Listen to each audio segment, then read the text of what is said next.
لیکن یہاں ایک بات جو بہت بڑی بات ہے وہ یہ کہ وہ تمام کے تمام حضرات جو کہ قادیانی یا احمدی کہلاتے ہیں، جو مرزا غلام احمد کو عیسیٰ ابن مریم کی نسل سمجھتے ہیں یا عیسیٰ ابن مریم سمجھتے ہیں، جو غلام احمد کو احمد سمجھتے ہیں یا پھر اسے مہدی سمجھتے ہیں، جو بھی سمجھتے ہیں، اگر تو وہ واقعتاً عیسیٰ ابن مریم یا ان کی نسل تھا تو پھر رسول اللہ صلی اللہ علیہ وآلہ وسلم نے یہ کہا کہ عیسیٰ ابن مریم علیہ السلام جب تک نہیں آئیں گے تب تک دجال زمین پر رہے گا، جب عیسیٰ ابن مریم علیہ السلام آئیں گے تو دجال کا خاتمہ، دجال کا زمین پر ٹھہرنے کا وقت ختم ہو جائے گا۔ تو کیا غلام احمد قادیانی کی موجودگی میں دجال کا قتل ہوا؟ کیا اس کے بعد یا اس کی موجودگی میں دجال کا خاتمہ ہوا؟ اگر بات کی جائے قادیانی حضرات کی، احمدی حضرات کی، غلام احمد کی، تو اس نے تو کہا تھا کہ دجال یہود و نصارہ کے علماء و پادریوں کا نام ہے۔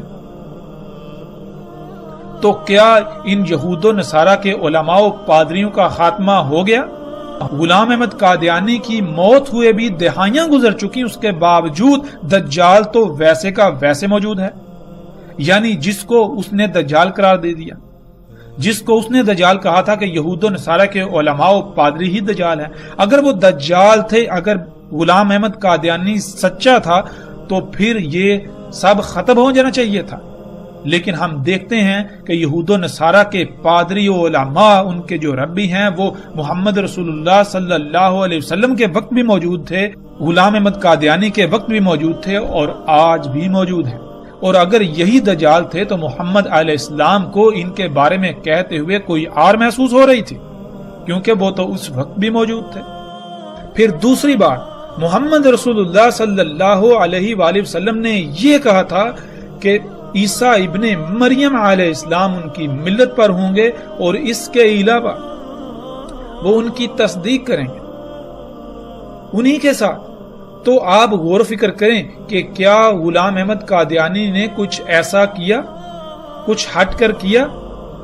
پھر رسول اللہ صلی اللہ علیہ وآلہ وسلم نے جو بات کہی کہ عیسیٰ ابن مریم کے بعد جو ہوگا وہ کیا ہے، وہ ہے سات کا قیام، یعنی دنیا میں انسانوں کا خاتمہ، صرف وہ ہوگا۔ تو اب ہم ناظرین جب غور و فکر کریں، دیکھیں تو غلام احمد قادیانی کے وفات کے بعد، اس کی موت کے بعد، اس کی موت کو دہائیاں گزر چکی، اس کے موت کے بعد بھی بڑے بڑے عوامل وقوع پذیر ہو رہے ہیں۔ اگر غلام احمد قادیانی سچا تھا تو اس کی موت کے بعد جو جو عوامل وقوع پذیر آج ہو رہے ہیں وہ ان کے بارے میں بتا کر جاتا، جیسے محمد علیہ السلام نے ایک ایک بات کو تفصیل کے ساتھ بیان کیا۔ اور اگر وہ سچا تھا تو اب تک تو سات کا قیام بھی ہو جانا چاہیے تھا، لیکن کیا ہے کہ ابھی تک تو سات کا قیام بھی نہیں ہوا۔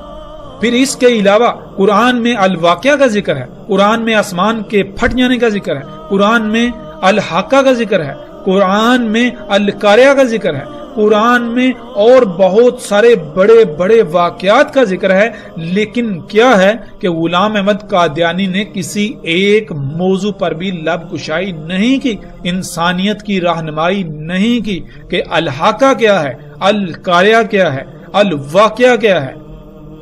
کسی بھی موضوع پر غلام احمد قادیانی کے کوئی الفاظ نہیں ملتے، اگر ملتے ہیں تو ان کا حقیقت کے ساتھ دور دور تک کوئی تعلق نہیں۔ اور جیسے جیسے ہم آگے بڑھیں گے تو انشاءاللہ اللہ کے فضل سے ناظرین ہم ایک ایک پہلو کو ہر لحاظ سے کھول کھول کر بیان کریں گے۔ قادیانیوں سمیت ہمارا کسی سے کوئی مقابلہ نہیں ہے، لیکن ہم یہ ضرور کہیں گے کہ اگر کوئی اپنے آپ کو سچا کہتا ہے تو اس کو اپنے آپ کو سچا ثابت کرنا پڑے گا۔ اگر وہ چاہتا ہے، اگر وہ یہ کہتا ہے کہ وہ سچا ہے تو ہم اس کو دعوت دیتے ہیں کہ دنیا کے کسی بھی پلیٹ فارم پر آ جائیں، قرآن سے، ہم اللہ کی کتاب سے، ہم اللہ کے قوانین سے، ہر لحاظ سے اس کو باطل ثابت کریں گے۔ اگر وہ حق پر ہوا تو ہم اس کے حق پر ہونے کی گواہی دیں گے، لیکن اگر ہم نے اسے باطل ثابت کر دیا، اللہ کی کتاب نے، اللہ کی اس کائنات نے، اللہ کے قوانین نے اس کو باطل ثابت کر دیا، تو کیا وہ حق پر ایمان لائیں گے؟ یہ ہمارا چیلنج ہے۔ اور الحمدللہ ہم کسی قسم کے کسی فتوے پر یقین نہیں رکھتے، کسی قسم کے ایسے جھگڑے پر یقین نہیں رکھتے کہ جو منافقین کی علامت ہو۔ ہم اگر یقین رکھتے ہیں تو وہ رکھتے ہیں عمل پر، ہم اگر یقین رکھتے ہیں تو ہم یقین رکھتے ہیں دلائل پر، ہم اگر یقین رکھتے ہیں تو ہم یقین رکھتے ہیں علم پر۔ بات ہوگی کھل کر ہوگی، ہر لحاظ سے ہوگی، علم کی بنیاد پر ہوگی۔ ہم سے آپ چاہے لاکھ سوال کریں، کروڑ سوال کریں، ہم کسی سوال کو گھمائیں گے نہیں، کسی سوال کو پھیریں گے نہیں، ہم کسی سوال پر کسی قسم کی محاذ آرائی نہیں کریں گے۔ ہم انتہائی اطمینان اور تسلی سے آپ کی بات سنیں گے، اور انتہائی اطمینان اور تسلی سے ہر لحاظ سے اپنے ہوش و حواس پر قابو رکھتے ہوئے، ہر لحاظ سے اللہ کی سنت کو اپناتے ہوئے، اللہ کا رنگ اختیار کرتے ہوئے جواب دیں گے۔